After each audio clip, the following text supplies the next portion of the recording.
দেওয়া দিব্যির মর্যাদা রাখার জন্য। তুমি আহ্বান করতে বিলম্ব করেছো।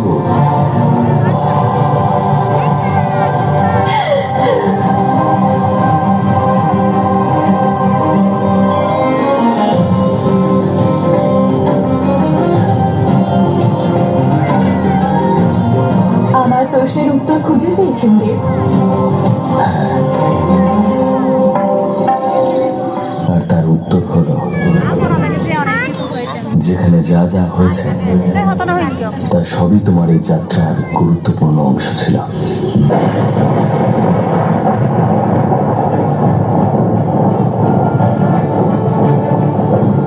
কৈলাস ত্যাগ করেছিলাম আমার প্রশ্নের উত্তর খুঁজে পাওয়ার জন্য, কিন্তু এই যাত্রা তো আমাকে আরো প্রশ্নের সম্মুখীন করলো। এই অচেনা জায়গাকে খুব পরিচিত মনে হওয়া, এখানে এসে কিছু বিচিত্র দৃশ্য দেখা, আপনার হাহাকার মহাদেব, জ্যেষ্ঠর চক্র চালানো, ভৈরবের আগমন, অম্বিকা দেবীর প্রকট হওয়া, এইসব কি হচ্ছে? এই জায়গার সাথে কোনো সম্পর্ক আছে আমার, সেটা আমি নিশ্চিত, কিন্তু এই সম্পর্কটা আসলে কি? কে আমি মহাদেব?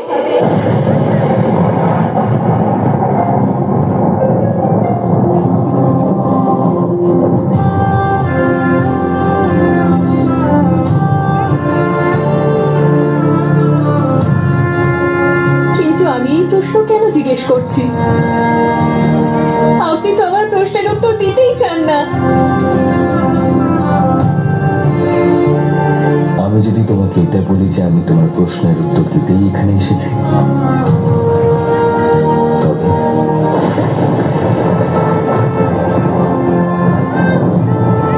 মহাদেব। হ্যাঁ পার্বতী, তোমার নিজের পরিচয় জানবার সময় এসে গেছে। সেই কথা জানার সময় এসে গেছে যে তুমি টুকরো টুকরো দৃশ্যে দেখো, দেখো নিজের অস্তিত্বকে। এই কেমন কাহিনী মহাদেব? এ এমন কাহিনী যা অন্তহীন, কিন্তু যার সূত্রপাত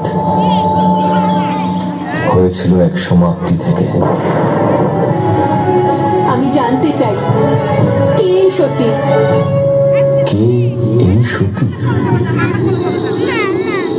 ভীষণই ক্ষুদ্র প্রশ্ন এটা, কিন্তু এর উত্তর অত্যন্ত বৃহৎ। সতী আমার অতীত ছিল,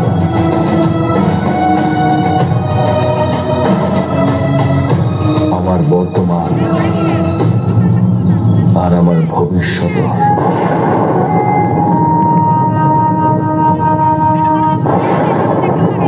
যখনই মহাকালের জন্ম হয়েছে তখন থেকেই সে আমার সঙ্গে ছিল আর থাকবে।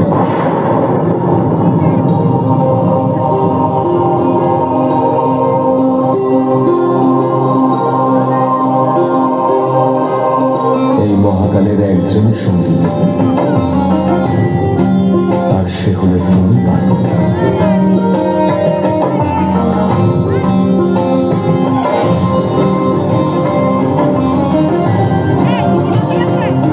সতী হলো পার্বতী,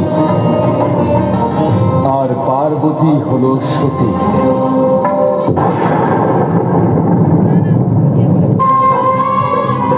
এই সত্য নাকি স্বপ্ন? এই হলো সেই সত্য যা তোমার স্বপ্নের থেকে বৃহৎ পার্বতী। পূর্বজন্মে তুমিই ছিলে সতী। অর্থাৎ সতীর রূপে আমি পূর্বেও আপনার অর্ধাঙ্গিনী ছিলাম মহাদেব। হ্যাঁ পার্বতী, আমার অতীত, বর্তমান, ভবিষ্যৎ তুমি ছিলে, তুমি আছো, আর তুমি থাকবে। সেই জন্ম যা তুমি ভুলে গেছো, সেই কর্ম যার প্রভাব এখনো তোমার অন্তরকে প্রভাবিত করে, সেই জন্ম আর কর্মকে জানার সময় আগত পার্বতী।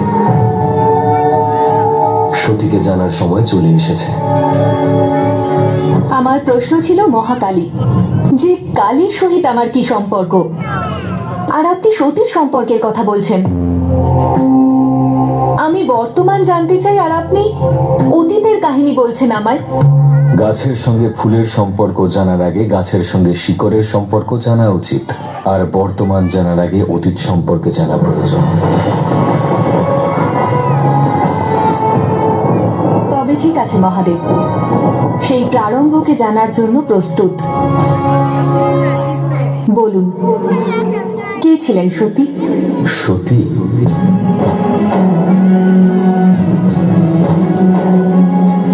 অদ্ভুত ছিল সতী, বিপরীত গুণের মেলবন্ধন ছিল সতী, দিন আর রাতকে মিলিয়ে দেওয়ার যোগসূত্র ছিল সতী।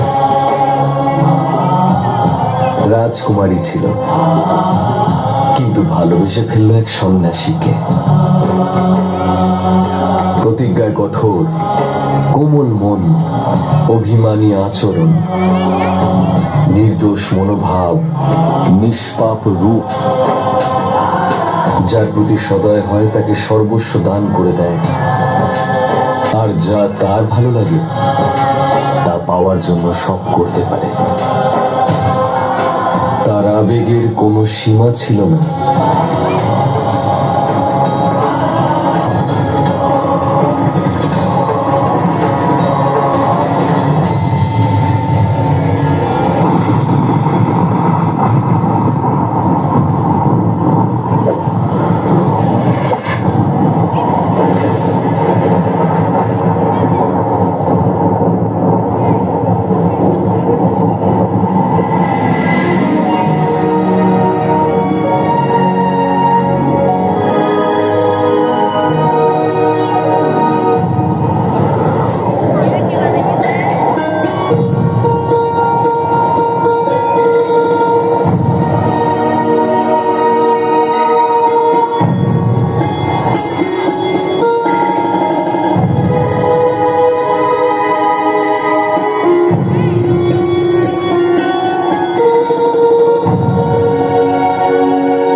আপনি আমার শিকারের পথে এলেন কেন?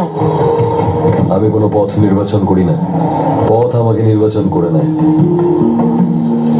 আপনি আমার মনোযোগ নষ্ট করেছেন। তাহলে দোষ তোমার মনোযোগের এবং তোমার একাগ্রতার। তাদের দণ্ড দাও। দাঁড়ান।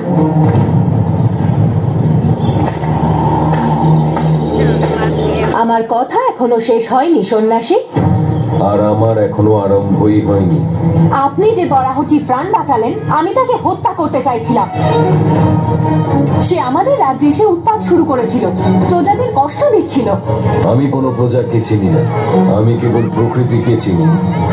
তার কোনো সীমা থাকে না।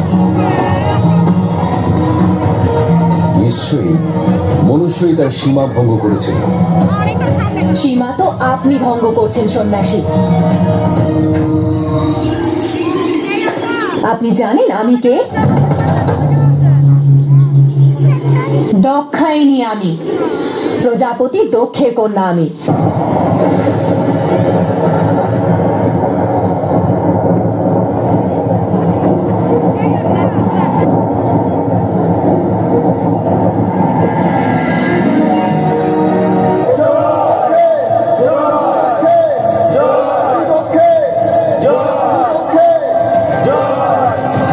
আপনি প্রজাপতি, আপনি নিজের নামকে সার্থক করেছেন।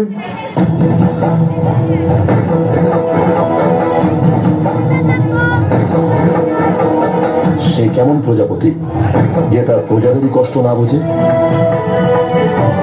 দক্ষের শাসনকালে তার প্রজারা কোনোদিন ক্ষুধার্ত থাকবে না,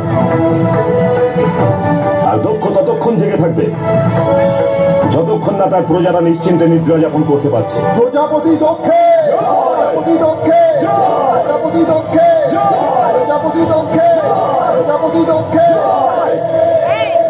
এই জয় আমার নয়, সেই নারায়ণের, যার করুণায় আমি আপনাদের সবার ভরণ পোষণ করতে পারি।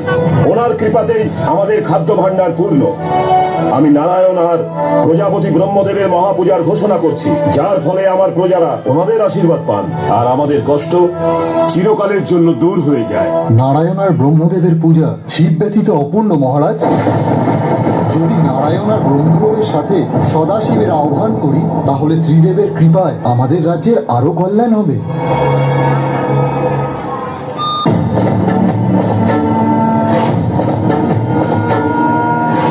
আমার ভুল হয়ে গেছে প্রজাপতি। এটা তোমার প্রথম ভুল ছিল, আর আমার অন্তিম সতর্কবার্তা। এই রাজ্যে যদি পুনরায় ওই অঘরিকা মালিক শিবের নাম উচ্চারণ করো, তাহলে তোমার বংশে তোমার নাম উচ্চারণ করার জন্য কেউ অবশিষ্ট থাকবে না।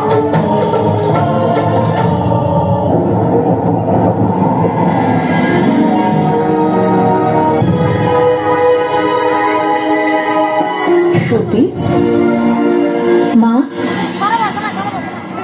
আমি দেখছি যে বন থেকে ফেরার পর তুমি মৌন। কি হয়েছে? বন বুঝি আমার মেয়ে চঞ্চলতা হরণ করেছে? না মা, কারোর সাথে দেখা করতে, কথা বলতে মনই চাইছে না। তার মানে তুমি এই কারণে নিরাশ হয়েছো যে শিকারে বিফল হয়েছো আর বন থেকে খালি হাতে ফিরতে হয়েছে? না মা, খালি হাতে নয়, কিছু অনুভব, কিছু শিক্ষা নিয়ে ফিরেছি। ওই পশুটা আমাদের সীমা লঙ্ঘন করেনি, বরং আমরাই বাধা দিয়েছি ওর বিচরণে। এই ভূমি তো আমাদের ছিলই না, ভূমি তো প্রকৃতির ছিল। প্রকৃতিকে সীমায় বাঁধতে চেয়ে অপরাধ করেছি আমি। এর বিচার করবে প্রভাবশালীরা। পুরুষ ব্যতীত আমাদের এই প্রকৃতির মূল্য কি? শূন্য। এটা ঠিক যে ওই বনটি বরাহটির আবাসস্থল, কিন্তু পুরুষরা তাদের নিবাস বানিয়েছে স্বার্থের জন্য। এবার বলো, সীমাহীন এই প্রকৃতি মহান, নাকি তাকে সীমাবদ্ধ করে উন্নয়নকারী পুরুষ মহান? আমি কখনো এভাবে ভেবেই দেখিনি। আপনি একদম সঠিক বলেছেন পিতা। যদি সীমা না থাকে তবে বিকাশ অসম্ভব। আসল অধিকারী সেই যে আবাসকে নিবাসে রূপান্তর করে। এবার আমি গিয়ে ওকে বলবো, পুরুষার্থ ব্যতীত প্রকৃতির কোনো মূল্য নেই। কাকে? পরিচয় জানি না তার, শুধু এটুকু জানি আমার শিকার ছিনিয়ে নিয়ে আমার মনে প্রশ্নের ঝড় তুলেছে। কোথা থেকে এসেছিল সে? সেটাও জানি না, তবে এই বিষয়ে আমি একদম নিশ্চিত ও আমাদের রাজ্যের কেউ নয়। বৈরাগী ছিল, তবে কথার ভান্ডার ছিল তার মধ্যে। একাকী ছিল, কিন্তু মনে হলো সমগ্র সংসারের সাথে সম্পর্ক আছে। সে বলল সে ভূমিতে থাকে না, সে স্বয়ং ভূমি। সে বলল সে পথ নির্বাচন করে না, পথ স্বয়ং আমায় নির্বাচন করে।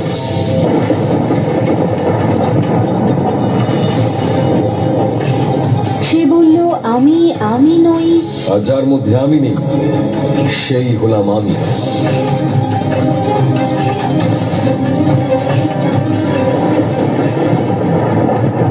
সেই আমার বনে অগ্নির হাত থেকে রক্ষা করেছিল পিতা। কিন্তু আমার মনে অনেক প্রশ্ন, আর আমার কাছে এখন উত্তর আছে, যেটা আমি ওকে দিতে পারবো। তুমি আর ওই বনে কখনো যাবে না, কারণ তোমার সুরক্ষাই আমার কাছে সব থেকে অধিক গুরুত্বপূর্ণ। কিন্তু আমি তো নিজেকে রক্ষা করতে পারি পিতা। আমি তোমাকে বারণ করছি সতী, তুমি এই ঘরেই থাকবে, আর আমার অনুমতি ছাড়া তুমি এই ঘরের বাইরে এক পাও যাবে না।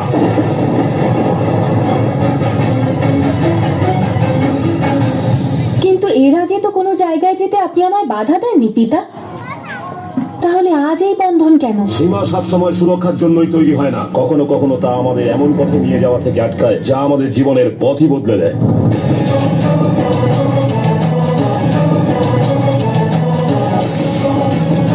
অষ্টপ্রহর এই মহল যেন সৈনিকদের কড়া নজরে থাকে।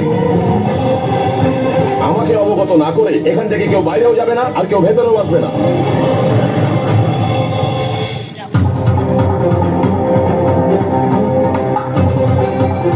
সতীর সাথে তার দেখা হয়েছে, অর্থাৎ ভবিষ্যৎবাণী সত্যি হতে চলেছে। ভবিষ্যৎ হলো সেটাই যা এখনো ঘটেনি। আমি কখনো ভবিষ্যতের জন্য অপেক্ষা করি না, তাকে বদলে ফেলাকেই শ্রেয় বলে মনে করি। আপনার ভ্রাতা দেবশ্রী নারদ এই ভবিষ্যৎবাণী করেছেন। যদি সত্যি সেটা কখনোই সম্ভব নয়। আমার কন্যা ওই কাপালিক শিবকে বিবাহ করবে, সেটা আমি কোনোদিনই হতে দেব না। বিবাহ তো অনেক দূরের কথা, আমি তো সতীকে ওই কাপালিক শিবের মুখ দর্শন করতে দেব না। প্রজাপতি জয় হোক। কুমারী সতী নিজের কক্ষে নেই। এটা কিভাবে সম্ভব? এত পাহারা সত্ত্বেও বেরোলো কি করে? সম্ভবত উনি সেই পথ দিয়ে গেছেন যেটা যেটা যেটা কৈলাসের দিকে নিয়ে যায়। সময় হয়ে গেছে দেব, আপনাকে সৃষ্টির নির্মাণ কার্যে অংশগ্রহণ করতে হবে। সংসারকে নিয়ন্ত্রণ করতে আপনাকে এবার সংসারী হতে হবে। আমার সন্ন্যাস জীবনই ভালো নারায়ণ, সন্ন্যাসী হয়েই ভালো আছে। সংসারী হওয়ার কোনো প্রয়োজন নেই আমার। প্রয়োজন আছে দেব, যে প্রতিশ্রুতি আপনি কাউকে দিয়েছিলেন তা পূর্ণ করার প্রয়োজন আছে। কিন্তু সে তো এখনো অস্তিত্বই লাভ করে। কি রূপে আছে সে তা জানার জন্য আপনার নিজেকে এবং সংসারকে একটি সুযোগ দিতে হবে। কে বলতে পারে কি রূপে, কি বেশে সামনে আসবে সে?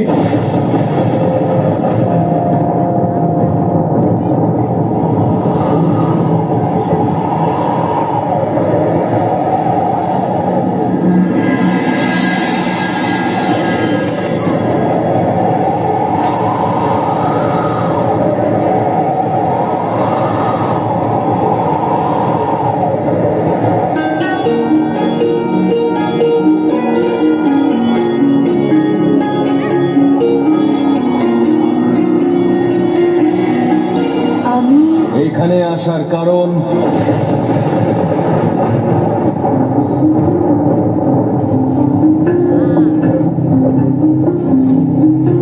উত্তর দিতে এসেছি। এটা বলতে এসেছি যে আপনি যা বলছেন তা যুক্তিহীন। পুরুষের পুরুষার্থ ছাড়া প্রকৃতির কোনো মূল্য নেই। প্রকৃতি হলো সেই প্রস্তরখণ্ড যাকে ব্যবহার করে মূর্তিকার তার পুরুষার্থের দ্বারা শিল্পকে ফুটিয়ে তোলে। ভূমি তার নয় যে সেখানে বাস করে, ভূমি হলো তার যে আগাছা দূর করে সেখানে ফসল ফলাতে পারে, যে নিঃস্বার্থভাবে কাজ করতে পারে। যদি এটাই বলতে এসে থাকো তাহলে আমি শুনে নিয়েছি। এবার তুমি যেতে পারো। চলে যাব? কেন? কেননা তোমার কাছে এখন কোনো উত্তর নেই। তোমার উত্তরের মধ্যেই প্রশ্ন লুকিয়ে রয়েছে। তুমি বলেছো যে তুমি সকল কার্য নিঃস্বার্থভাবে করো, তাহলে তোমার কার্যে এত অহংকার কিসের? যে কার্য নিজের জন্য করা হয় তাকে নিঃস্বার্থ বলো কি করে? একজনের কাছ থেকে জ্ঞান লাভ করে এসে অন্যজনকে তা শোনানো উপদেশ হতে পারে ঠিকই, কিন্তু তা সত্য নয়।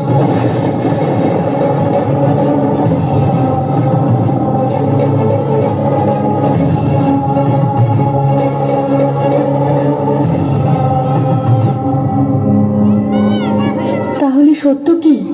সত্য পরম, তাই পরমার্থই হলো সত্য।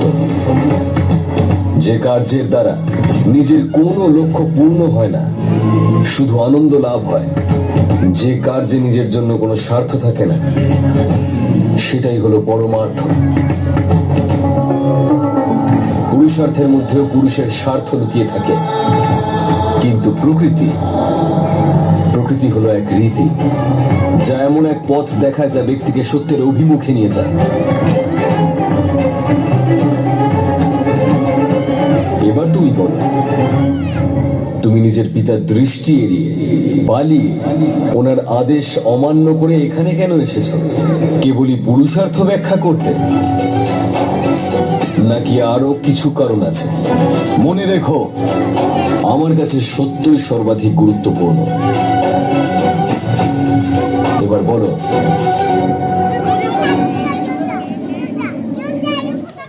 আমি জানতে এসেছি যে আপনি কে, আপনার নাম কি, আপনার ব্যক্তিত্বে এমন কি আছে যে আপনার বিষয় শোনা মাত্রই আমার পিতা আমাকে মহলের বাইরে যেতে বারণ করে দিলেন। আমি কেবল এই সামান্য প্রশ্নের উত্তর জানতে চাই যে কে আপনি। জানতে চাও কে আমি? সংসারের সব থেকে জটিল প্রশ্ন জিজ্ঞেস করছো আর বলছো যে সামান্য প্রশ্ন। উত্তর অবশ্যই দিতাম, কিন্তু তাকেই যে স্বয়ং নিজের পরিচয় সম্বন্ধে অবগত। আমি হলাম দক্ষা আইনি, প্রজাপতি দক্ষের কন্যা সতী। তোমার পিতার পরিচয় জানতে চাইনি আমি।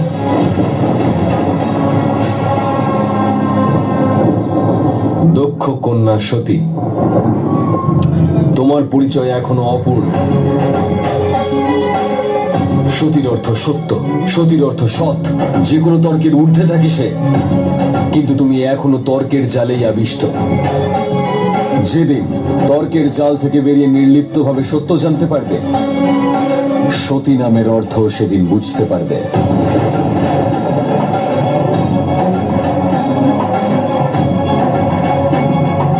দাঁড়ান,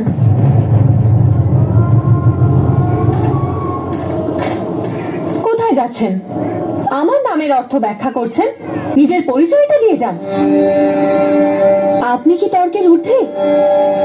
আপনি কি নিজের পরিচয় সম্বন্ধে জানেন? যে বশীভূত নয়, যাকে কেউ বশ করতে পারে না, সেই হলাম আমি।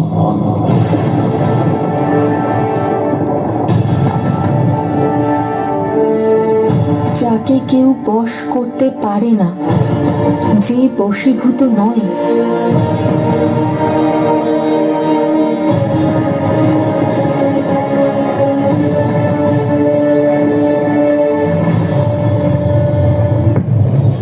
বশী, বশী, বশী, বশী, বশী, বশী, বশী, বশীব, বশীব, বশীব। শিব, শিব, শিব, শিব, শিব, শিব, শিব, শিব, শিব, শিব, শিব, শিব, শিব, শিব, শিব।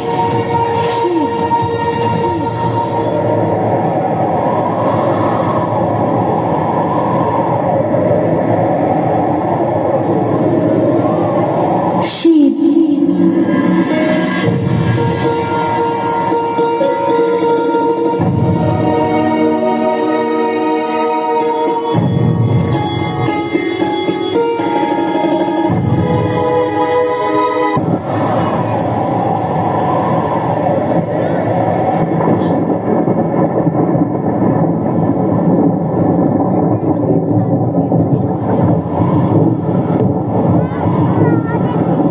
আজকের পর নিজের পিতার আদেশ অমান্য করার দুঃসাহস করে না সতী। আপনি আজকের পূর্বে আমার সাথে এমন ব্যবহার কখনো করেননি পিতা। আমি আপনার কন্যা, তাই বুঝতে পারছি আপনার ক্রোধের কারণ কেবল এই নয় যে আপনার আদেশ আমি অমান্য করেছি। তাহলে আপনার ক্রোধের কারণ কি? আপনি সবসময় আমার সুখ চেয়েছেন পিতা, তাহলে আজ কেন সেই পথে যেতে দিচ্ছেন না আমাকে, যে পথে সুখ আমাকে হাত বাড়িয়ে ডাকছে? কেন?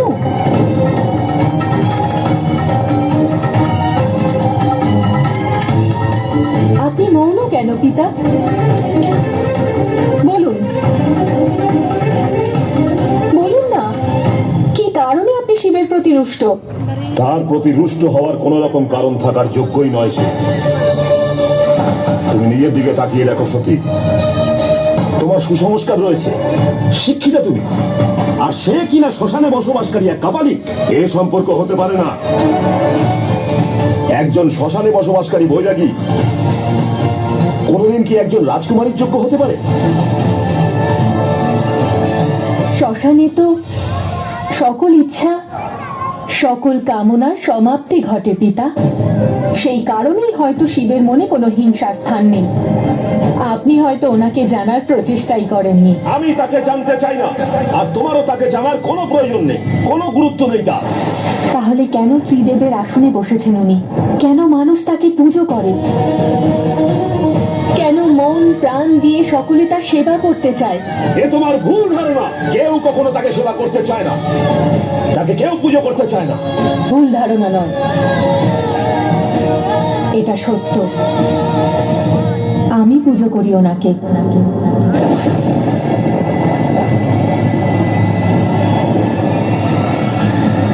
আমি শ্রদ্ধা করি ওনাকে। সতী, সতী, সতী, সতী, সতী।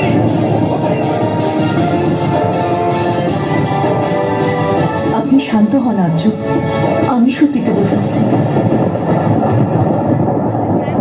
সতী, আমার সাথে চলো সতী।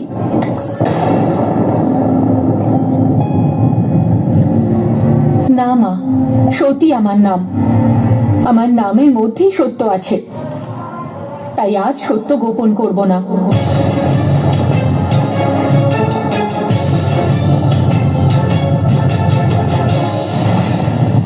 হ্যাঁ পিতা, আমি শিবকে ভালোবাসি আর ওনাকে বিবাহ করতে চাই। তুমি কিন্তু তোমার পিতার আদেশ অমান্য করছো সতী। না, আমি বিকল্প দিচ্ছি আপনাকে। আপনি যদি চান নিজের কন্যাকে আশীর্বাদ করে তার আনন্দময় সুখী জীবনের অংশীদার হতে পারেন, আর না হলে আমি দ্বিতীয় বিকল্পটি বেছে নিচ্ছি সতী, যেটা তুমি ব্যক্ত করনি। আর তা বিকল্প নয়, আমার সিদ্ধান্ত। তুমি যদি শিবকে বিবাহ করার কথা চিন্তাও করো, আজ থেকে তোমার এই ঘরে আর কোনো জায়গা হবে না।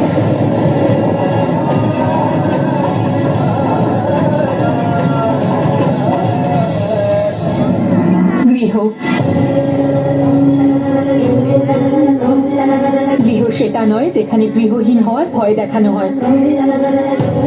গৃহ হলো কোথাও আশ্রয় না পেলে আশ্রয়দানের আশা দেখায়।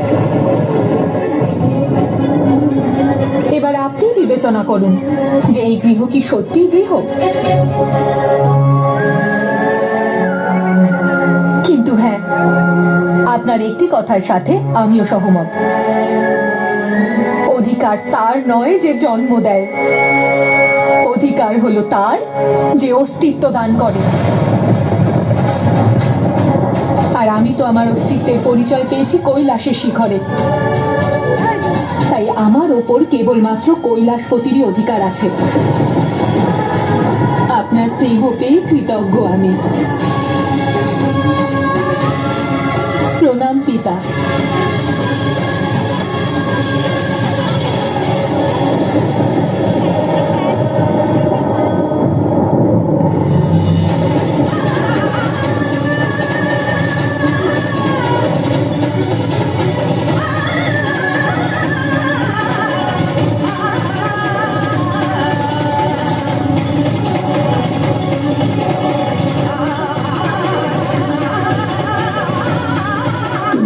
গৃহত্যাগ করবে সতী? সতী নামটা আপনি দিয়েছিলেন না মা? যেখানে সত্য নেই সেখানে সতী থাকে কি করে? বহু বছর ধরে জমে থাকা মিথ্যের জাল ছিন্ন করেছি। আমাকে মুক্তির স্বাদ পেতে দিন মা।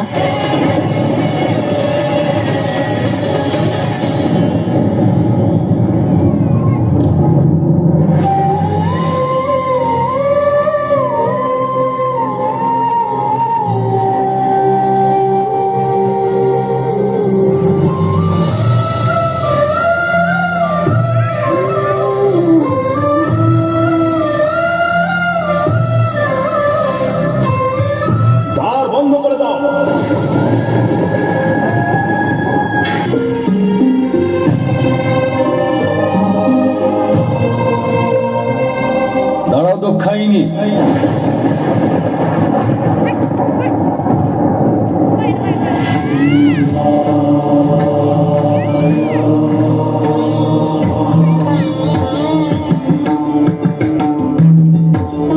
সকল বন্ধন ছিন্ন করে, পরিবার পরিজন ত্যাগ করে এখানে এসেছো নিজের পরিচয় পাওয়ার জন্য?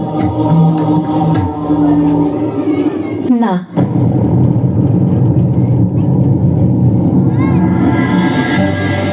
ঘর পরিবার ছেড়ে এসেছি কারণ আমি জেনে গেছি যে আমার পরিচয় কি। আমি সবকিছু ছেড়ে এসেছি কারণ আমি জানতে পেরেছি কার সঙ্গে বন্ধনে আবদ্ধ হলে আমার মুক্তি। আমি জেনেছি যে শিবই হলো সত্য, আর যা সত্য তাই সতী। তাৎপর্য? একজন কন্যা তার পিতৃগৃহ চিরজীবনের জন্য কখন ত্যাগ করে শম্ভু? তখনই যখন সে তাকে চিনতে পারে যার জন্য তার জন্ম হয়েছে, তখন যখন সে জীবন সঙ্গী খুঁজে পায়। আর আমার জন্ম তো আপনার জন্যই হয়েছে। আমি আপনাকে বিবাহ করতে চাই।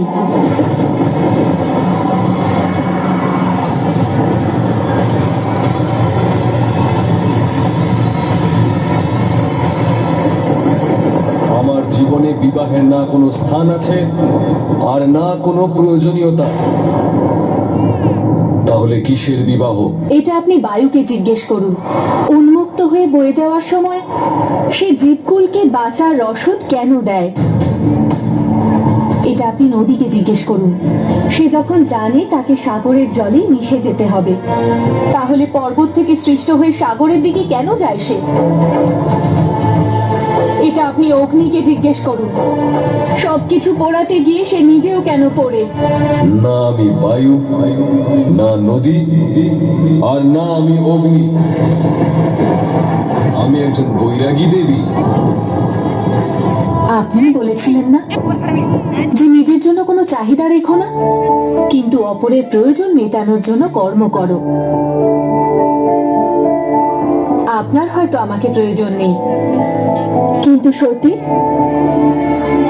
সতীর তো তার শিবকে ভীষণ প্রয়োজন। আপনার বৈরাগ্যের জন্য আপনি কি আমার অস্তিত্বই কেড়ে নেবেন? আমার অস্তিত্ব না হয় প্রকাশ পেল না, কিন্তু সংসারের মঙ্গলের জন্য, পরমার্থের জন্য আপনি আপনার অস্তিত্ব ধূলিসাৎ করবেন। নিজের যাত্রা ভঙ্গ করবেন। আমার যাত্রা, আমার অস্তিত্ব।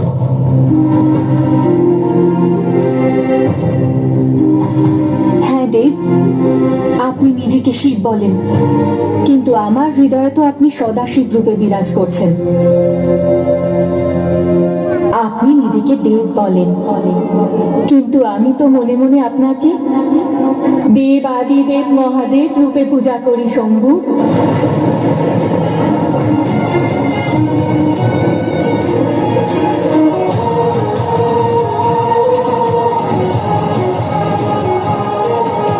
সে কে, কি রূপে আছে সে, তা জানার জন্য আপনার নিজেকে এবং সংসারকে একটি সুযোগ দিতে হবে। কে বলতে পারে কি রূপে, কি বেশে সামনে আসবে সে? তোমার কথা সম্পূর্ণ যুক্তিহীন দেবী। ফিরে যাও। সে কেমন প্রেম যাকে কিনা যুক্তি দিয়ে বিচার করতে হয়? সে কেমন সম্পর্ক যাকে শর্ত মেনে চলতে হয়? যখন উত্তর নিয়ে এসেছিলাম বলেছিলেন প্রশ্নের ঊর্ধ্বে চিন্তা করতে, আর আজ যখন প্রশ্ন না নিয়ে এসেছি প্রশ্নের বাঁধ ছুটছেন। যখন নিজের পরিচয় জানতাম না তখন পরিচয় জানতে চেয়েছিলেন।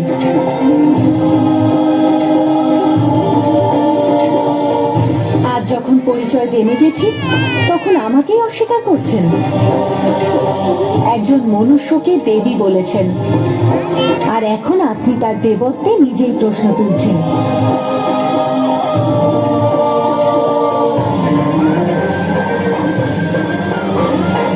তুমি গৃহত্যাগ করে অপরিচিতের কাছে এসেছো। না, অপরিচিতদের ত্যাগ করে নিজের গৃহে এসেছি দেব। নিজের উপর নিয়ন্ত্রণ হারিয়ে ফেলেছো তুমি। হ্যাঁ, নিয়ন্ত্রণ হারিয়ে ফেলেছি আমি, কারণ নিয়ন্ত্রণ করা তো বিচক্ষণদের কাজ। পূজারীদের নয়? সময়, স্থান, সত্য কিচ্ছু বুঝতে পারছি না।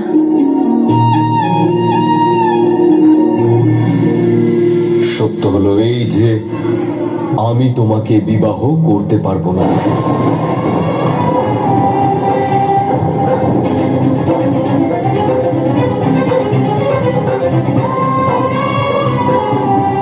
কারণ বলুন দেব। কারণ আমি অন্য একজনের জন্য অপেক্ষায় রয়েছি অনন্তকাল ধরে, আর আমি আমার প্রতীক্ষার শেষ দেখতে চাই।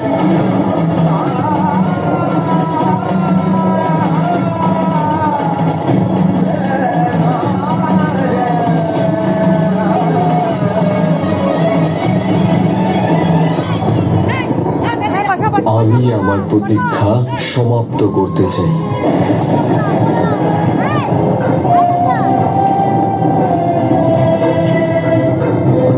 আপনি আমায় ছেড়ে যেতে পারেন না শম্ভু। আমি তাকে ছাড়া কাউকে আপন করতে পারবো না যার প্রতীক্ষায় আমি আছি।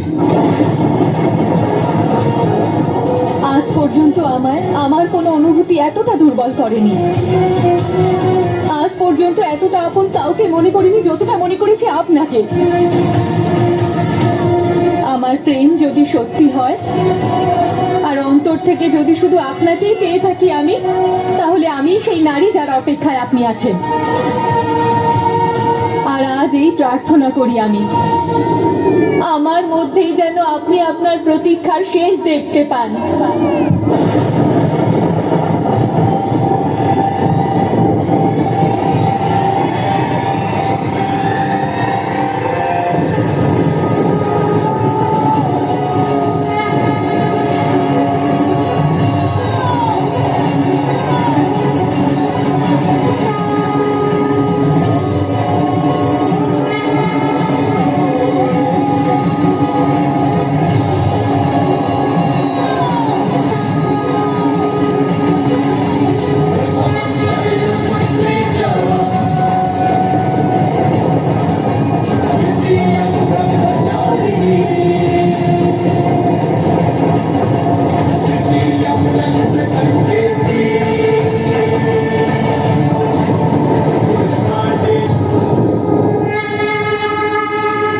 আমি নিশ্চিত সেই তুমি সতী।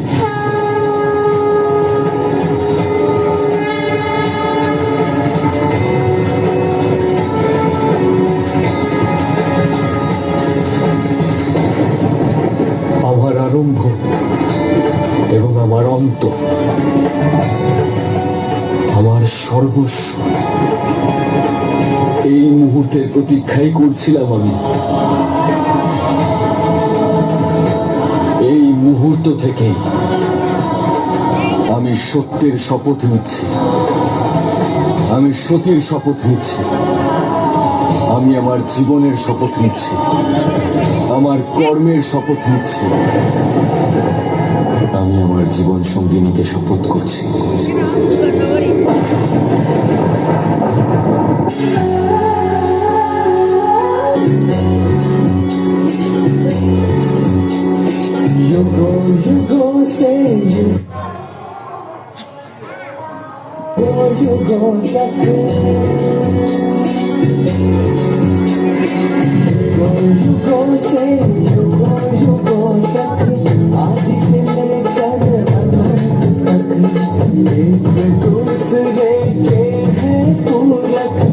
आदिशक्ति परमेश्वर, आदिशक्ति परमेश्वर, महाशक्ति महादेव, महाशक्ति महादेव, महाशक्ति महादेव, महाशक्ति। আপনারা ভাই একটু উলুধুরি দেন, সবাই মিলে একটু উলুধুরি দেন।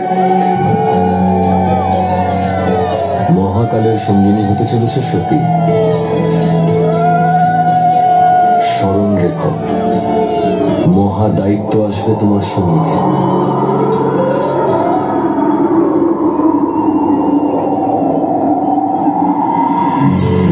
अछूत अटूट है बंधन सती के नैनों के शिव अंजन प्रेम अटूट अटूट है बंधन सती के नैनों के शिव अंजन 16 श्रृंगारों की गरिमा महाप्रभु महाकाल की महिमा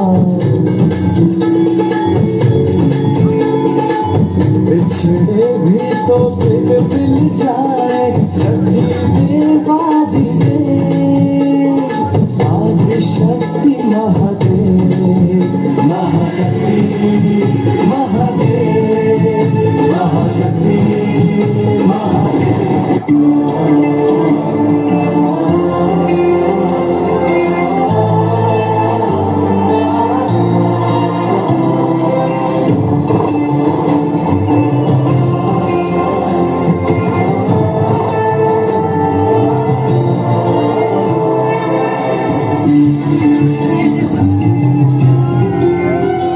আমরা চুড়ো ধরে দেন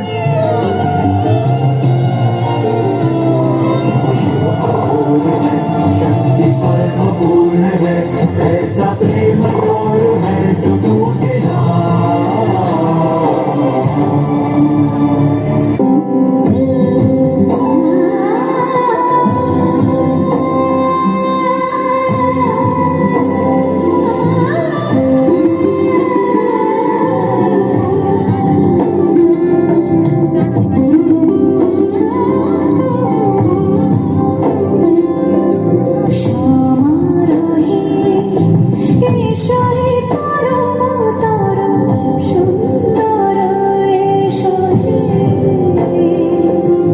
সমারোহে এসো হে পরমতর সুন্দর এসো হে ঝলক ঝোঁকারে উড়ান মেরে নাহিলা এসো এসো এসো এসো সুন্দর এসো হে সমারোহে এসো হে পরমতর সুন্দর এসো হে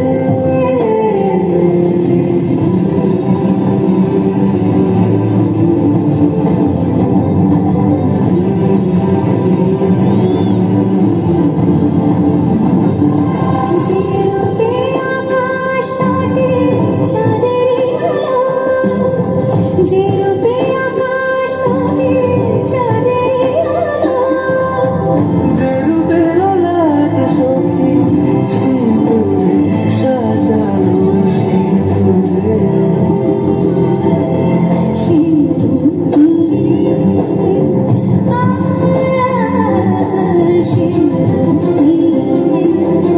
এসো হে ধ্রুব সুন্দর এসো এসো সমারোহে এসো হে পরমতর সুন্দর এসো হে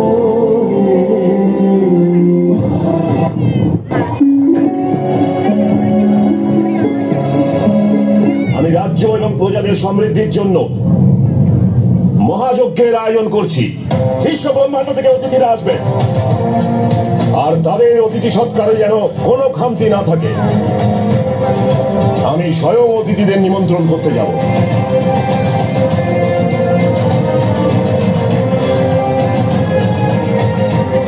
আর্য এত মহান যজ্ঞ করতে চলেছেন, সমস্ত অতিথিরা আসবেন। হ্যাঁ, আর এসে দক্ষের সমৃদ্ধি দেখবে। যখন সবাই আসছেন, তাহলে আমরা সতীকেও ভুল করেও এমন প্রস্তাব আমার সম্মুখে রেখো না প্রসূতি। সতী এই যজ্ঞে উপস্থিত থাকবে না, কারণ তার সাথে ওই কাপালিক শিবের প্রভাব এবং অস্পৃশ্যতাও আসবে, যার ফলে আমার যজ্ঞ অপবিত্র হয়ে যাবে। কিন্তু সে আমাদের কন্যা আর্য। কন্যা ছিল, যতদিন সে তার পিতার আদেশ মান্য করেছে কন্যা থাকতো। যদি আমি স্বয়ং তাকে বিবাহ দিয়ে বিদায় জানাতাম, সে আমার মান সম্মান হানি করে, এই মহলের মর্যাদা হানি করে, এই বিশ্ব সংসারে আমাকে হাসির পাত্র করে আমার গৃহ ছেড়ে চলে গেছে ও। তার সাথে আমার কোনো সম্পর্ক নেই। যদি তুমি তাকে কোনোভাবে নিমন্ত্রণ করার প্রয়াস করো বা কোনো বার্তা পাঠাও, তাহলে আমার তোমার সাথেও কোনো সম্পর্ক থাকবে না। নেই দেব, সতী এখনো প্রস্তুত নয়। যে পরিণাম আমরা পেতে চাই তার জন্য শীঘ্রই কিছু করতে হবে। সতী খুব শীঘ্রই তার সাধনা আরম্ভ করবে না ভাই।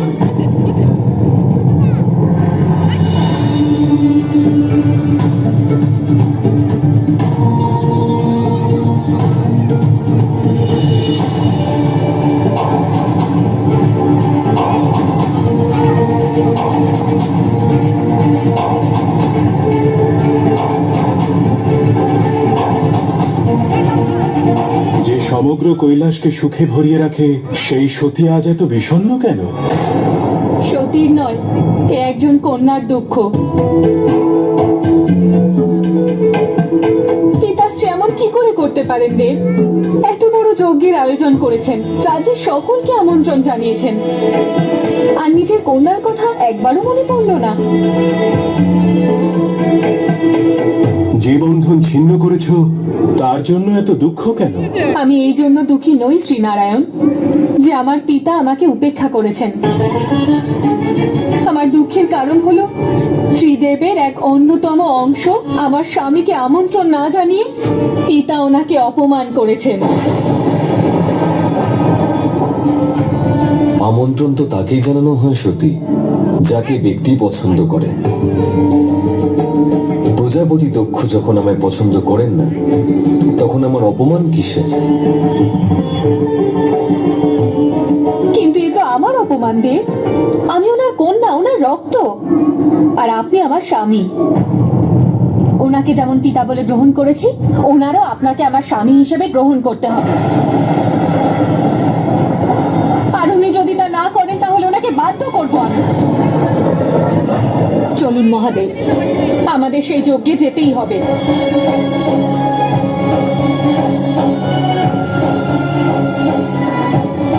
তোমার মন এখন অশান্ত সতী। সম্মানের কথা না ভেবে তোমার এখন নিঃস্বার্থ সাধনা করার প্রয়োজন। সাধনা তো যজ্ঞ থেকে ফিরে আসার পরও করা যায় মহাদেব। যখনই বিচার করেন দেবতা রূপে কেন করেন? আমার দুঃখের কোনো মূল্য নেই। কতটা কঠিন এটা একজন স্ত্রীর জন্য, নিজের প্রেমকে পাওয়ার জন্য তার পিতার গৃহ ছেড়ে আসা। আজ আমার প্রার্থনা, আমার সাধনা আর আমার আরাধনা কেবল এটাই যে পিতা যেন আপনাকে গ্রহণ করেন।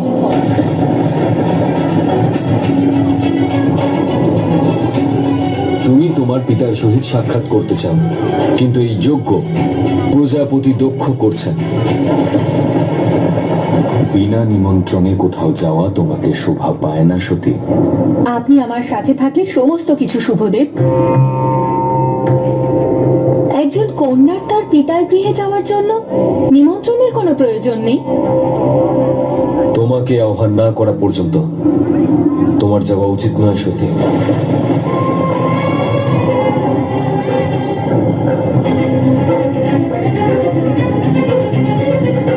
অর্থাৎ পিতার মতো অহংকার আপনার মধ্যেও আছে দেব? নিজের স্ত্রীর অনুরোধ নয়, আমার পিতার নিমন্ত্রণ অধিক গুরুত্বপূর্ণ। আমার ইচ্ছের কোনো মূল্য নেই আপনার কাছে। আপনি তখনই যাবেন যখন কেউ আপনাকে নিমন্ত্রণ করবে। শুধুই নিমন্ত্রণের ব্যাপার নয় সতী, কিন্তু আমাদের সকল সিদ্ধান্তের, সকল নির্বাচনের কিছু পরিণাম আছে। এই ক্ষেত্রেও তাই। সব রকম পরিণামের জন্য প্রস্তুত আমি। আপনি না যেতে চাইলে আমি আপনাকে বাধ্য করব না, আর আপনিও আমাকে কোনো বাধা দেবেন না। আমার দিব্যি রইল মহাদেব, না আপনি আমায় বাধা দেবেন আর না আপনি আমার কাছে আসবেন, ততক্ষণ যতক্ষণ না সতী নিজে আপনাকে ডাকছে।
ওম মঙ্গলা।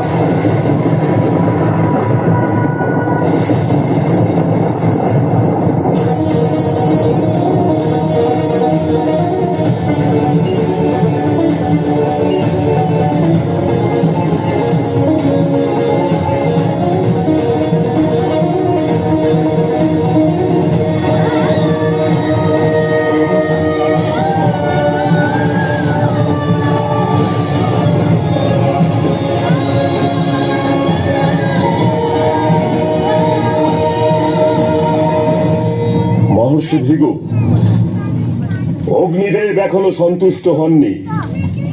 অগ্নি এখনো আহুতির পিপাসু হয়ে আছে।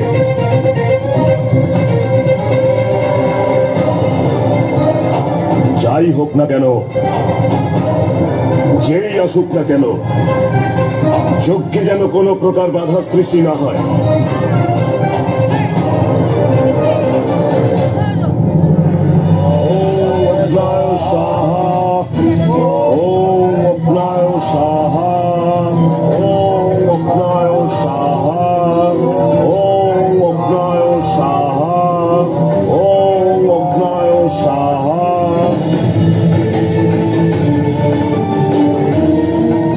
পিতা,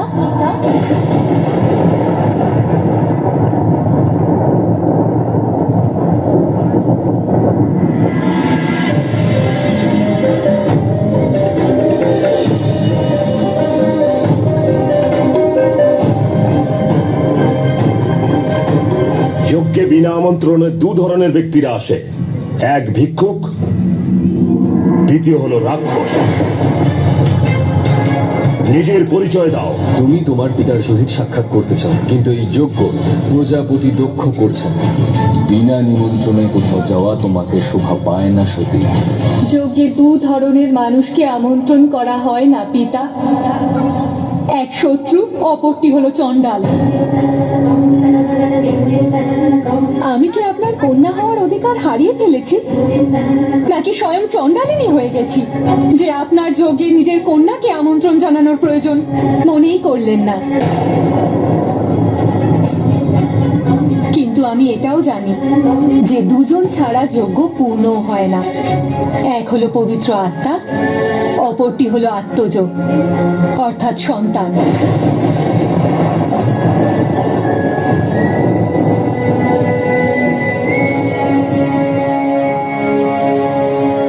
আপনার আত্মা যে পবিত্র তাতে কোনো সন্দেহ নেই, আর সন্তানের স্থান পূর্ণ করতে আমি চলে এসেছি পিতা। পরিবারে বিচার ভিন্ন হতে পারে, মতভেদ থাকতে পারে, কিন্তু যেখানে মন ভিন্ন হয়ে যায় সেটা আর পরিবার থাকে না।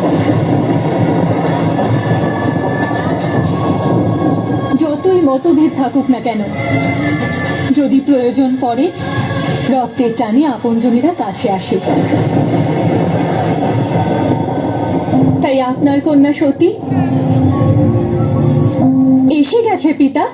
কেউ বলে দাও এই ভিখারিনীকে যে সতী নামে আমার কোনো কন্যা নেই।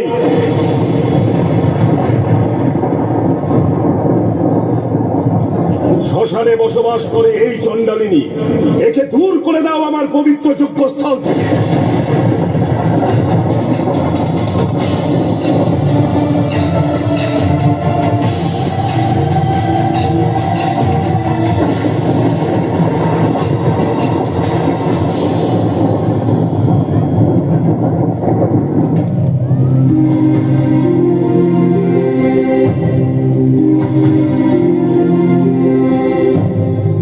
ক্রোধের দ্বারা সত্যকে অস্বীকার করা যায় না পিতাশ্রী।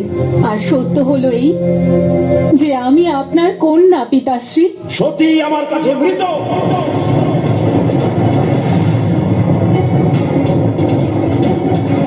সে ততক্ষণ আমার কন্যা ছিল যতক্ষণ তার কাছে আমার আদেশের মূল্য ছিল।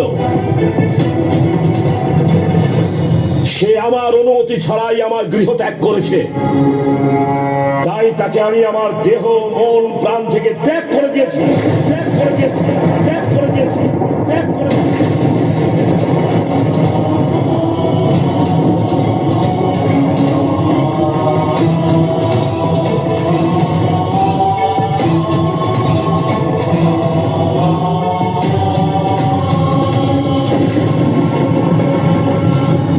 যেদিন সতী ওই কাপালিককে বিবাহ করেছে সেদিনই আমি নিজের হাতে আমার কন্যা সতীর সৎকার করে ফেলেছি।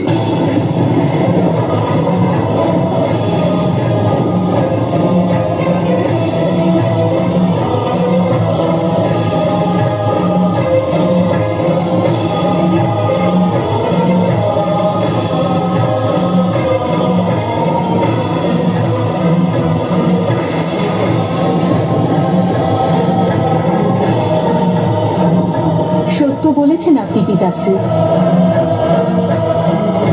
সেদিন সতীর মৃত্যু হয়েছিল, কিন্তু সে সেই সতী যার নিজের অস্তিত্ব সম্বন্ধে কোনো জ্ঞান ছিল না।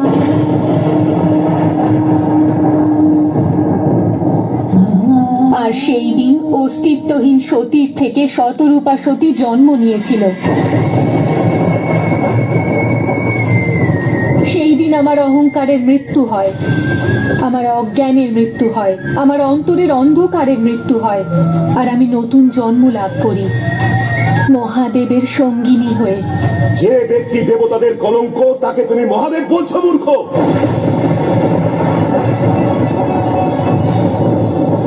একজন শ্মশানবাসী সব দেহের ভস্য গায়ে মেখে ঘুরে বেড়ায়, যে তাকে মহাদেব বলছো।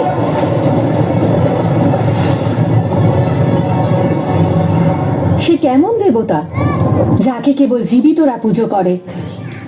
দেবতা তো সেই যে মৃত্যুর পরও ব্যক্তির লক্ষ্য পূরণ করে। হ্যাঁ, উনি শ্মশানবাসী, কারণ জীবনের পরবর্তী যাত্রা সেখান থেকেই শুরু হয়। সে সব দেহের ভস্য নিজের গায়ে মেখে নেয় এই বিশ্বাসে যে দেহ জীবিত হোক বা মৃত, উনি তো সকলেরই দেবতা। মৃত্যুর পরেও মানুষের অস্তিত্ব মুছে যায় না, এই কারণে সব দেহের ভস্য কারোর পরিধান হতে পারে।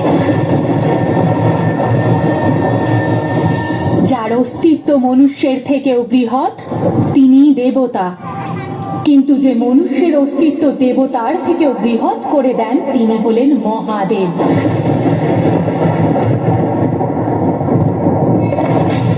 যে পুরুষের অহংকারকে প্রকৃতির সাথে মিশ্রিত করে ভারসাম্য বজায় রাখেন তিনিই হলেন মহাদেব। যেই দক্ষায়নীকে কৈলাস স্বামিনীতে রূপান্তর করে তিনি হলেন মহাদেব। হ্যাঁ, উনি বৈরাগী, কিন্তু ওনাকে নিয়ে আমার গর্ব হয়। হ্যাঁ, তিনি অলংকারের পরিবর্তে কণ্ঠে সর্প ধারণ করেন, তবুও গর্ব হয় ওনাকে নিয়ে। পর্বতের উচ্চতা যত বৃদ্ধি পেতে থাকে তাতে বনস্পতির সংখ্যাও তত হ্রাস পেতে থাকে, আর সর্বশেষে কেবল শান্তি।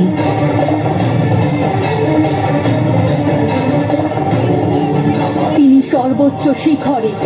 তাই তো উনি আড়ম্বরবিহীন, এই জন্য তিনি মহাদেব।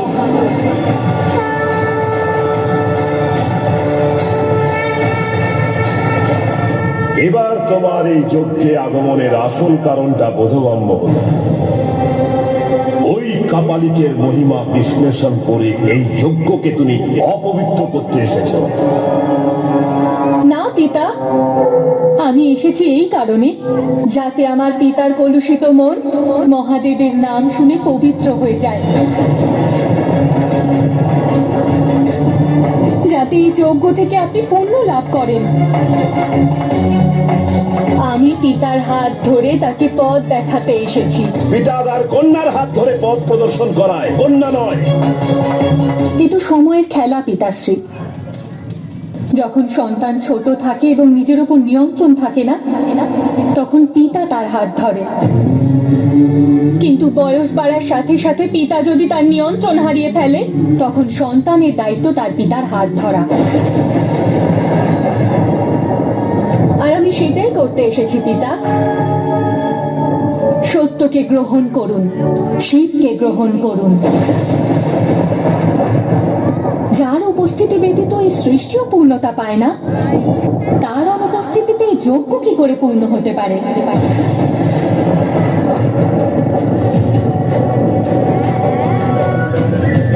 তিনি হলেন আশুতোষ পিতা।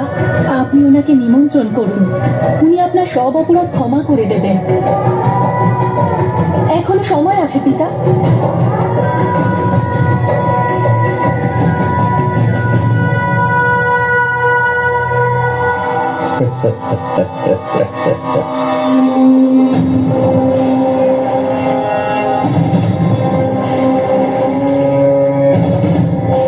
আমি তো অবাক হচ্ছি তোমাকে দেখে। এক সময় আমার কন্যার কাছে আমি শ্রেষ্ঠ, আমি সত্য ছিলাম। সে তো তোমার অস্তিত্বকেই ভুলিয়ে দিয়েছে। মানতেই হবে, ওই দুষ্ট কাপালিক বশীকরণ করতে জানে দেখছি। তোমার এই সুশিক্ষিত মনোভাবকে সম্পূর্ণ বদলে ফেলেছে সে। তারই মতন ভণ্ড, নির্লজ্জ, অসভ্য হয়ে গেছো তুমি, জঙ্গি হয়ে গেছো তুমি। পুরুষার্থ শিখিয়েছিলাম তোমায় আমি, আর তুমি ওই পুরুষের দাসী হয়ে গেলে।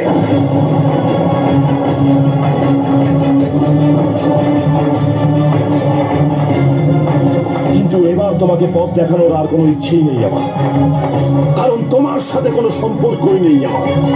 পুরুষার্থ আর অহংকার ত্যাগ করেই আমি প্রকৃতিকে চিনেছি পিতা। আপনার আর শিবের মধ্যে এটাই পার্থক্য। আপনি সবসময় স্বার্থের কথা ভাবেন, কার্য করার পূর্বে সম্পর্ক বিচার করেন। কিন্তু শিব হলেন প্রকৃতি। অচেনা লোকের সাথেও সম্পর্ক তৈরি করে পরমার্থের জন্য কাজ করেন উনি। নিজের সীমা লঙ্ঘন করে ফেলো না সতী। না আর্য, না, আমি মিনতি করছি।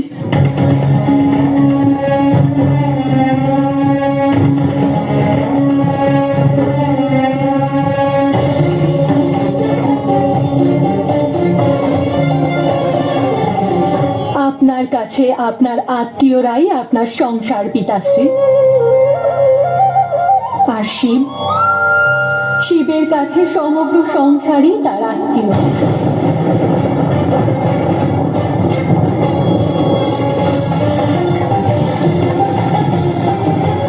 যে আমার কেউ নয়, যাকে আমি চিনি না, সে আমার পরিবারের মর্যাদাকে ক্ষুণ্ণ করেছে। যে আমার কন্যাকে আমার অনুমতি ছাড়াই অপহরণ করে সঙ্গে নিয়ে গেল, আমার কন্যার মনকে বিষাক্ত করে আমাকেই অপমান করার জন্য তাকে পাঠালো, এমন চণ্ডালের প্রশংসা শুনতে চাই না আমি। এই রকম কাপালিকের। থামুন পিতা, থামুন পিতা, থামুন পিতা। না মহাদেব আমায় এখান থেকে নিয়ে গেছিলেন, আর না উনি এখানে পাঠিয়েছেন। আমি স্বয়ং এখান থেকে গিয়েছিলাম নিজেকে পবিত্র করার জন্য, আর উনি বাধা দেওয়া সত্ত্বেও আমি এখানে এসেছিলাম আপনাকে পবিত্র করার জন্য। কিন্তু যেখানে আমার স্বামীর সম্বন্ধে এমন অপবিত্র কথা বলা হবে, সেখানে এক মুহূর্ত থাকবো না আমি। দাঁড়াও।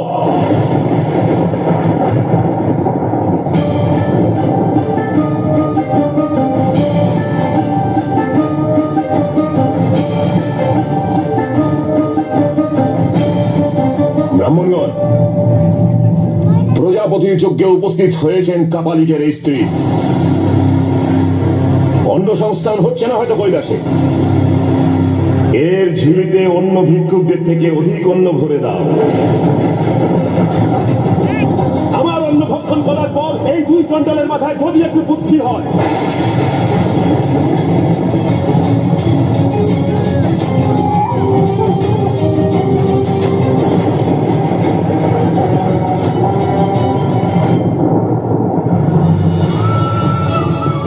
আপনাদের সকলের সামনে মহাদেবকে অপমান করা হচ্ছে আর আপনারা সকলে মৌন আছেন।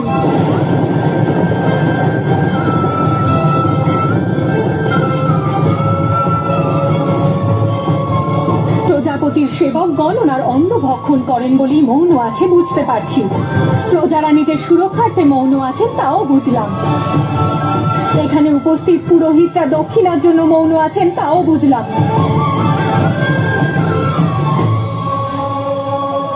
কিন্তু ত্রিমূর্তির অভিন্ন অঙ্গ ব্রহ্মদেব কেন মৌন আছেন? মহাদেবের সর্বশ্রেষ্ঠ আরাধনাকারী নারায়ণ কেন মৌন আছেন? ব্রহ্মদেব কি ব্রহ্মাস্ত্র থেকে ওনার নিয়ন্ত্রণ হারিয়ে ফেলেছেন? নারায়ণের চক্র কি এতই ভারী হয়ে গেছে যে উত্তোলন করতে পারছেন না?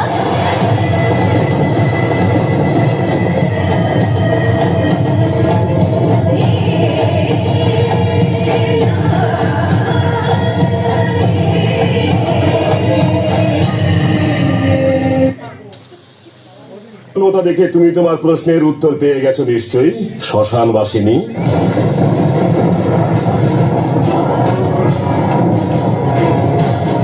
ওদের সবার নিজের নিজের কাজ আছে, তোমার মতন অকর্মণ্য নয়।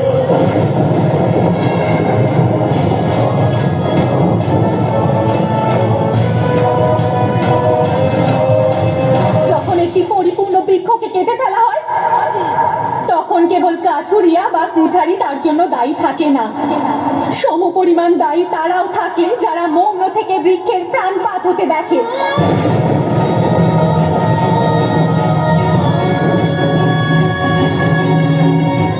যখন একজন নারীর লজ্জা হরণ হয় তখন কেবল তার লজ্জা হরণকারী তার জন্য দায়ী থাকে না, দায়ী তারাও হয় যারা মৌন হয়ে তাকে অপমানিত হতে দেখতে থাকে।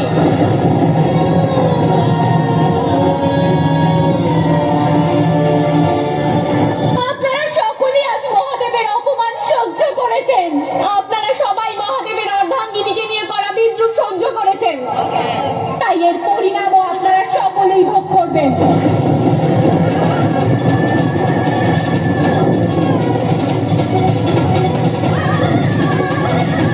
সতীর সত্যের অভিশাপের অগ্নিতে আপনারা প্রত্যেকে ভস্ম হয়ে যাবেন।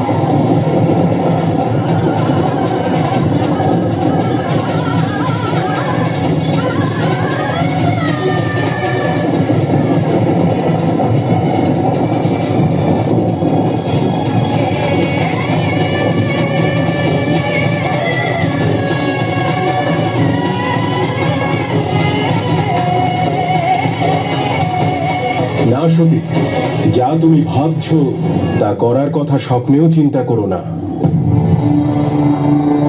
যে অপমান করেছে তুমি তার কথা ভেবো না, বরং তার কথা ভাবো যার প্রাণ তোমাতে নিহিত। সেই মহাদেবের কি হবে? আমি যা করতে চলেছি শ্রীনারায়ণ তা মহাদেবের কথা ভেবেই করতে চলেছি। ওনার অস্তিত্বকে সত্য প্রমাণ করার জন্যই করছি। যে সতী সেই সত্য। এই সতী যদি সত্য হয় তাহলে পুনরায় তার সাক্ষাৎ হবে মহাদেবের সাথে।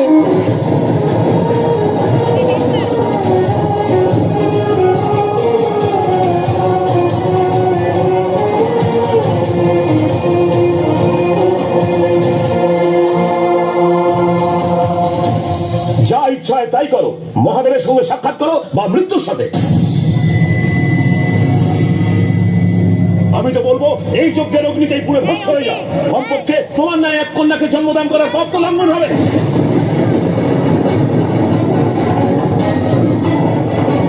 ভস্ম হয়ে যাক সেই লজ্জা, যে লজ্জা এক পিতা হওয়ার জন্য পেতে হয়েছে।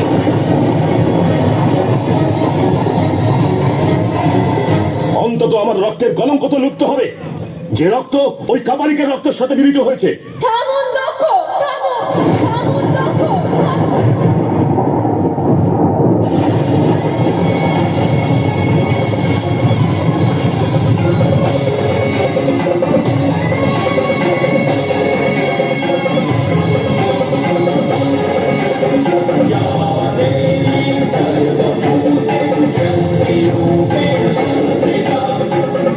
কিছু একটা করুন মহোদয়, সেই মুহূর্ত আসতে চলেছে, কিন্তু সতীর দেহ সেই তেজ সহ্য করতে এখনো প্রস্তুত নয়।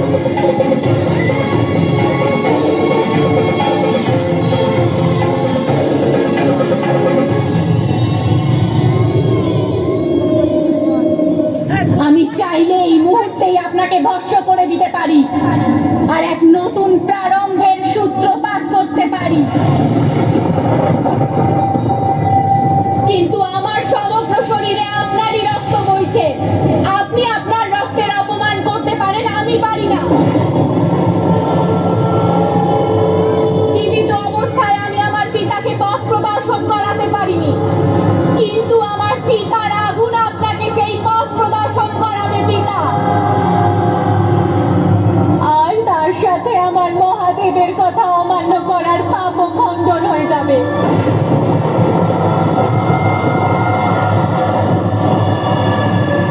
আপনি তো আমার মা, আপনি নিশ্চয়ই জানেন আমি সব রকম চেষ্টা করেছি। ধন্য আমি যে আপনার মতো মা পেয়েছি, কিন্তু ক্ষমা করবেন, আপনাকে ছেড়ে আমায় যেতে হবে।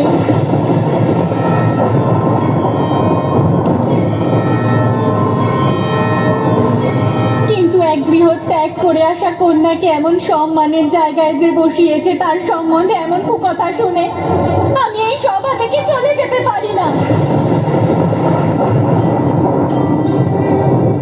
ক্ষমা করুন মহাদেব, ক্ষমা, ক্ষমা করুন।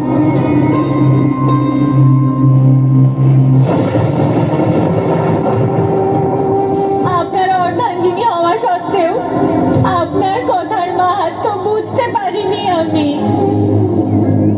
আমি কখনোই এমনটা চাইনি মহাদেব। আমি তো সুখে শান্তিতে আপনার সহিত জীবন অতিবাহিত করতে চেয়েছি, কিন্তু আজ আপনার অশ্রুর কারণ হয়ে বিদায় নিচ্ছি। আমি আপনার সন্তানকে জন্ম দিতে চেয়েছিলাম, কিন্তু আজ আপনার হৃদয়ে পীড়ার জন্ম দিয়ে আমি চলে যাচ্ছি। আমি সারা জীবন আপনার সঙ্গিনী হয়ে থাকতে চেয়েছিলাম মহাদেব, কিন্তু আজ আপনাকে নিঃসঙ্গ করে চলে যাচ্ছি। ক্ষমা করুন মহাদেব, ক্ষমা।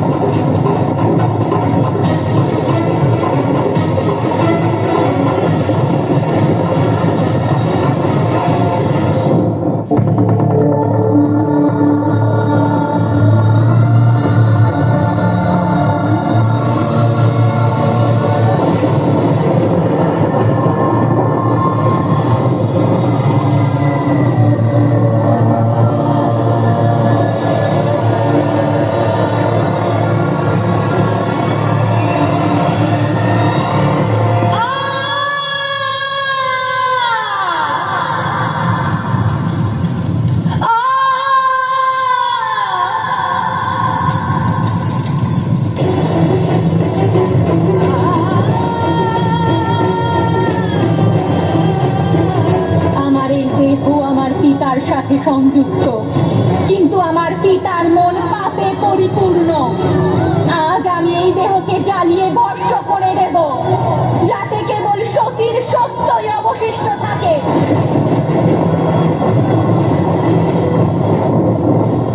আপনি বলেছিলেন না মহাদেব যে নিজের ভয়ের সম্মুখীন হও?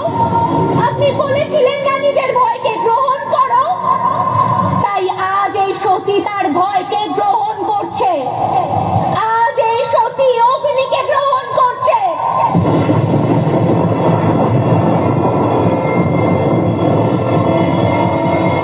কিন্তু এ আমার সমাপ্তি নয়, এ দেহের সমাপ্তি।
তোমাকে নিরাশ করেছি, আমি অসফল হয়েছি, আমি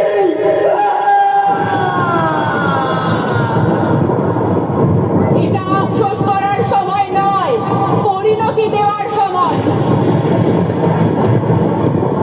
সূচনা হওয়ার পূর্বের সমাপ্তির সময়।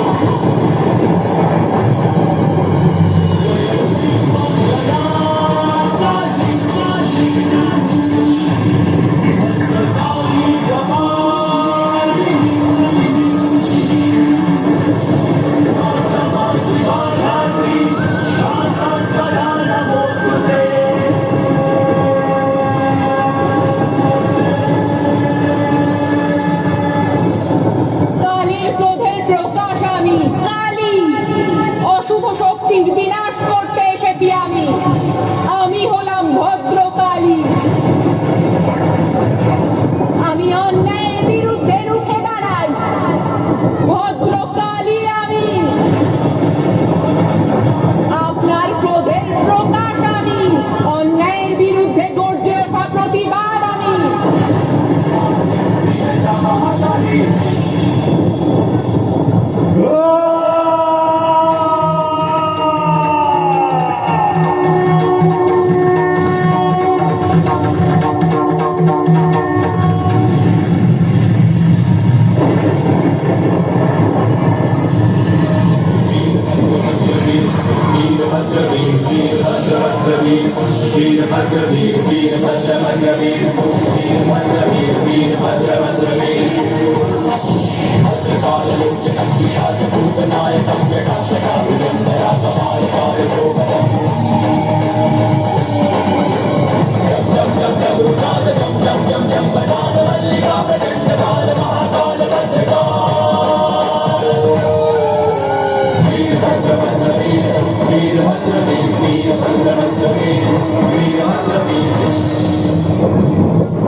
ভদ্রকালী আর আমার অংশ তুমি,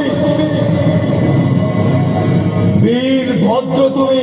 যাও, ওই অহংকারী দক্ষকে বিনাশ করে দাও।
এ হলো তোমার অহংকার বিনাশের দামামা।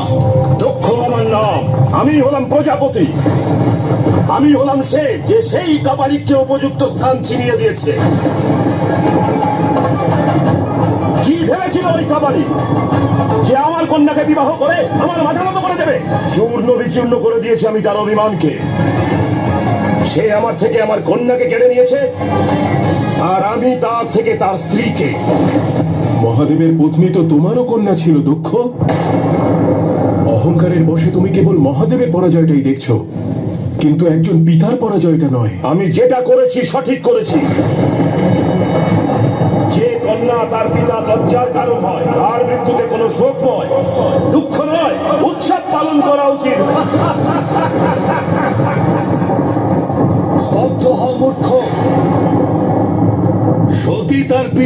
লজ্জিত করেনি, কিন্তু তুমি তোমার পিতৃদেবকে অপমান করবে। যদি তোমার মধ্যে বিন্দুমাত্র বিবেক ও চেতনা থাকে তাহলে মহাদেবের চরণ স্পর্শ করো আর ক্ষমা প্রার্থনা করো। নতুবা তুমি যে দেবীকে অপমান করে তাকে দেহত্যাগ করতে বাধ্য করেছো, সেই তোমার মৃত্যুর কারণ হয়ে দাঁড়াবে। দক্ষ আমার নাম। এই সংসারে এমন কারোর ক্ষমতা নেই যে প্রজাপতি দক্ষকে বিনাশ করতে পারে। তুমি কি ওদের পদধ্বনিও শুনতে পাচ্ছ না? ভদ্রকালী আর মহাদেবের অংশ বীরভদ্র তোমার প্রাণ নিতে আসছে দক্ষ।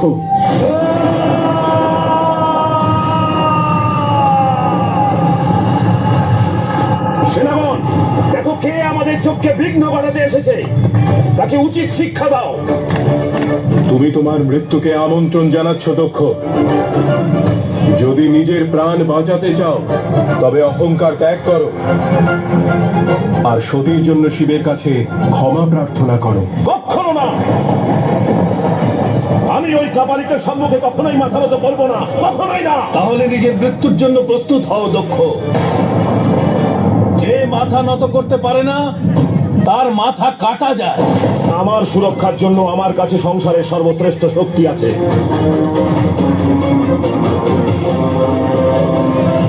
এই যজ্ঞ আমি আপনাকে আহ্বান করেই আরম্ভ করেছিলাম নারায়ণ। আমাকে রক্ষার প্রতিশ্রুতি দিয়েছিলেন। এখন আপনি আপনার প্রতিশ্রুতি পালন করুন আর ওই বীরভদ্রকে বন্দী করুন। আপনি প্রতিশ্রুতিবদ্ধ নারায়ণ। আপনার আমাকে আর এই যজ্ঞকে রক্ষা করতেই হবে। আপনি বীরভদ্রকে আটকান।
আপনার এখানে আসার কারণ জানি নারায়ণ, কিন্তু আমায় ভদ্রকালীর আদেশ পালন করতেই হবে।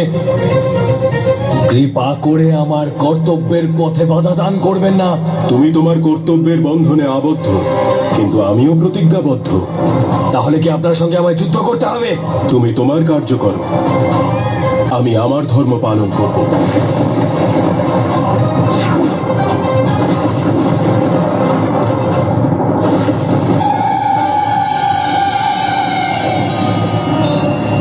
বীরভদ্রকে বাধা দেওয়ার দুঃসাহস কে করলো? আমার কাছে আর কোনো উপায় নেই দেবী। আমি দক্ষের কাছে প্রতিজ্ঞাবদ্ধ। ভদ্রকালী এখানে কেবল বীরভদ্রকে মুক্ত করতেই নয়, আপনাকে ওই প্রতিশ্রুতি থেকে মুক্ত করতে এসেছে নারায়ণ।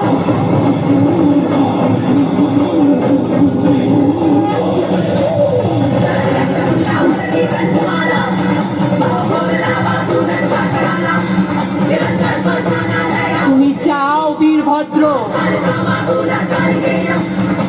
দক্ষকে সতীর অপমান আর মৃত্যুর জন্য দণ্ড দাও। তুমি যাও আর সংসারে উদাহরণ স্থাপন করো। ঠিক যখনই পুরুষরা নারীদের অপমান করবে তখন তাদের প্রাণ দিয়ে মূল্য চোকাতে হবে। সবাই, আমি বলেছিলাম না আমার কাছে সংসারের সর্বশ্রেষ্ঠ সুরক্ষার ঢাল আছে। শুরু করো যজ্ঞ। সংসারে এমন কারোর শক্তি নেই যে প্রজাপতি দক্ষকে বিনাশ করতে পারে।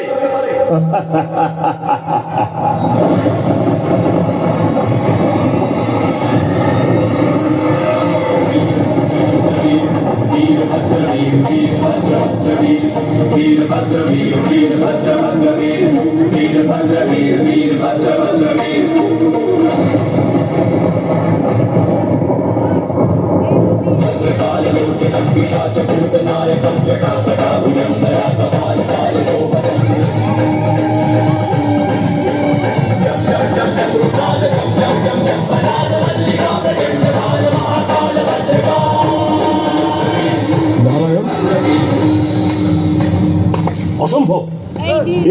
হতে পারে না। নারায়ণ, আপনি প্রতিশ্রুতি দিয়েছিলেন। আর আমার করা প্রতিজ্ঞা পূর্ণও করেছি, কিন্তু কিন্তু কিন্তু কি? কিন্তু আমার থেকেও বৃহৎ এক শক্তি আছে, আর সেই শক্তি বীরভদ্রকে আমার বন্ধন থেকে মুক্ত করেছে।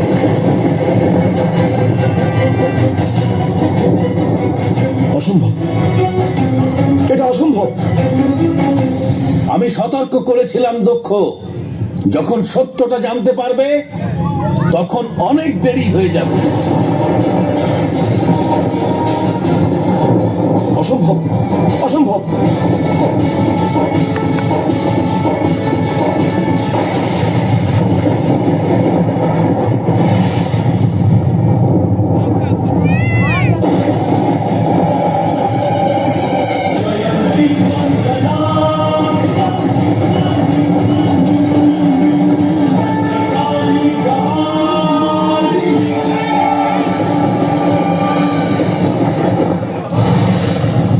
পিতাকে সর্বাধিক ধনী বলে মনে করা হয়, কেননা কন্যাদান নামক সর্ববৃহৎ দান করার অধিকার কেবলমাত্র তারই থাকে। কিন্তু মনের দিক থেকে তুমি তো একেবারেই নির্ধন দক্ষ। ব্রহ্মার সন্তান হয়েও এতটা জ্ঞানহীন হলে কি করে দক্ষ? এবার আর কোনো উপদেশ নয়, শাস্তির প্রয়োজন আছে তোমার।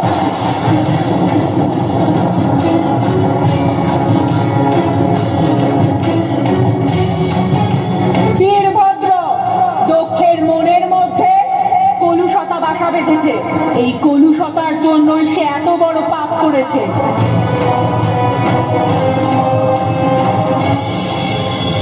এই কলুষতা দূর করে দাও বীরভদ্র, দূর করে দাও বীরভদ্র, দূর করে দাও।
জেনে গেছি যে শিবই হলো সত্য, আর যা সত্য তাই হলো সতী।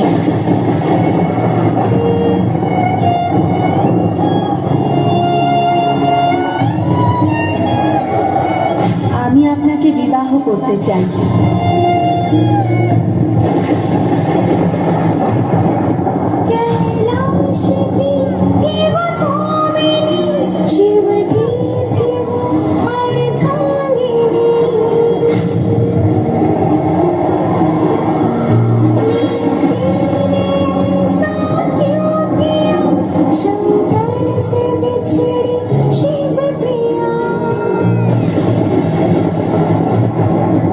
যাত্রাপথ সুদীর্ঘ হবে গৌরী। আমি জানি মহাদেব, আর এটাও জানি যে এই যাত্রায় আপনি না আমার সঙ্গী হবেন, না সহযাত্রী।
মহাদেব এই দেহের প্রতি আসক্ত হয়ে গেছে নারায়ণ। আমার এই দেহকে বিনাশ করে দিন, তাহলেই মহাদেব মুক্ত হবেন।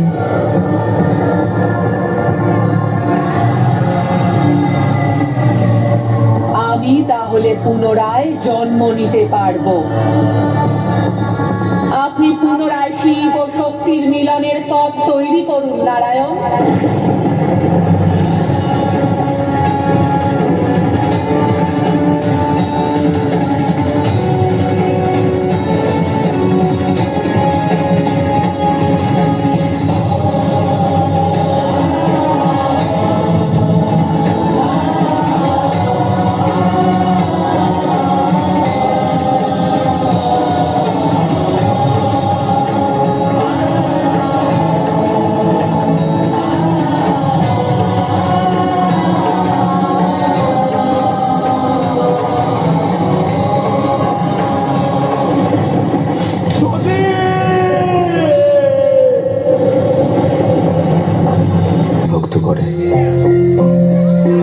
সতীর শক্তির 52টি ভাগ,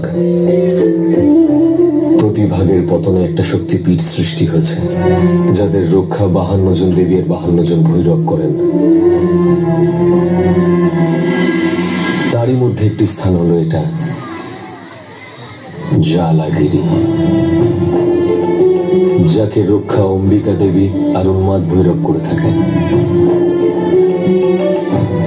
এখানে সতীর জিহ্বা পতিত হয়েছিল। অর্থাৎ আমার নিয়তি ছিল শক্তির চরম সীমা পর্যন্ত পৌঁছানো। সতীর দেহ তা সহ্য করতে পারেনি, তাই আমাকে পার্বতী রূপে পুনরায় ফিরে আসতে হলো। অর্থাৎ আমি মহাকালীর রূপ এই কারণে ধারণ করেছিলাম, যাতে আমি আমার শক্তির চরম সীমায় পৌঁছাতে পারি।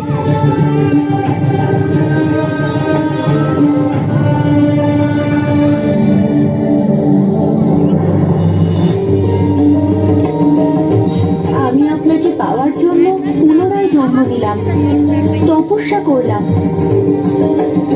কিন্তু নিজেরই অতীতকে ভুলে গেলাম আমি। আর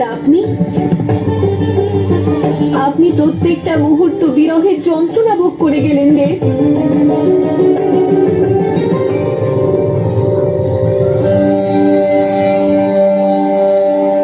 চলে যাওয়ার পর আমি কৈলাস ছেড়ে ইতস্তত ঘুরে বেড়াতাম, অথবা এই কৈলাসেই সাধনা করতাম। আর তারপর তুমি আমার জীবনে প্রবেশ করলে,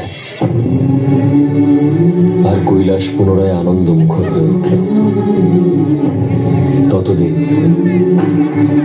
না আপনাকে আমার দিব্যি, আপনি না আমায় বাধা দেবেন না আমার কাছে আসবেন, যতদিন না পার্বতী নিজে আপনাকে ডাকছে।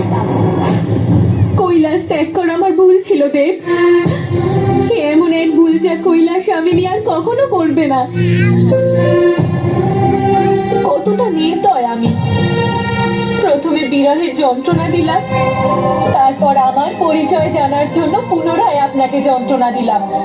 তোমার অতীত জীবন স্মরণে এলে আমার কখনোই যন্ত্রণা হয় না পার্বতী, আনন্দ হয়।